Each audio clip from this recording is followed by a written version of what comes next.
చూస్తే అధ్యక్ష మాట్లాడితే ఎక్కడ అప్పు ఉంది 10 కోట్లు, మేమేదో తప్పు చెప్పామని మాట్లాడుతున్నారు. మంత్రి గారు చాలా స్పష్టంగా చెప్పారు.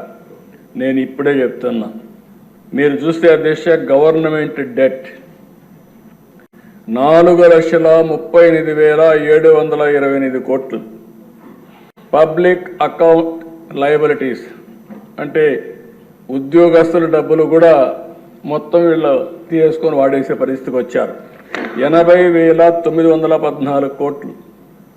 కార్పొరేషన్స్ డెట్ 2,48,677 కోట్లు. సివిల్ సప్లైస్లో అప్పు 36,000 కోట్లు. డ్యూ టు పవర్ సెక్టర్లో వాళ్ళకి ఇవ్వాల్సింది 34,267 కోట్లు. Outstanding dues to vendor స్కీమ్స్కి ఇప్పుడు బకాయిల దిశ మొత్తం కాంట్రాక్టర్ అందరికీ 1,13,244 కోట్లు. అదే మరి ఉద్యోగస్తులకు ఇవ్వాల్సింది ఇమీడియట్గా 21,980 కోట్లు. Non contribution of sinking fund కింద 1,191. ఇవన్నీ కలిపితే 9,74,556 కోట్లు ఇప్పుడు తేలిన అప్పులు. ఇంకా తవ్వితే ఎంత వస్తుందో నాకు తెలియదు.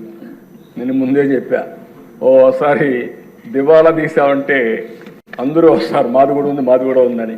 కానీ అది చెప్పడం లేదు కాబట్టి గుమ్మడంగా ఏం చేయాలో చేసే పరిస్థితికి వచ్చా. ఇది కాదని ఎవరన్నా అంటే రండి, లెక్కలు చూపిస్తా. ఆ లెక్కలు చూసిన తర్వాత గుంజీలు తీస్తా.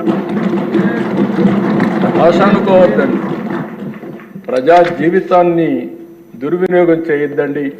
పిల్ల చేస్తూ వద్దు. లెక్కలు లెక్కలే. ఈ లెక్కల్ని ఎవ్వరు ఏమీ చేయలేరు. గవర్నమెంట్ దగ్గర మీరు అకౌంట్ దాచిపెట్టారు. ఈరోజు మేము ఏది కూడా దాపరికం లేదు. అందుకే అన్ని జీవోల్ని ఆన్లైన్లో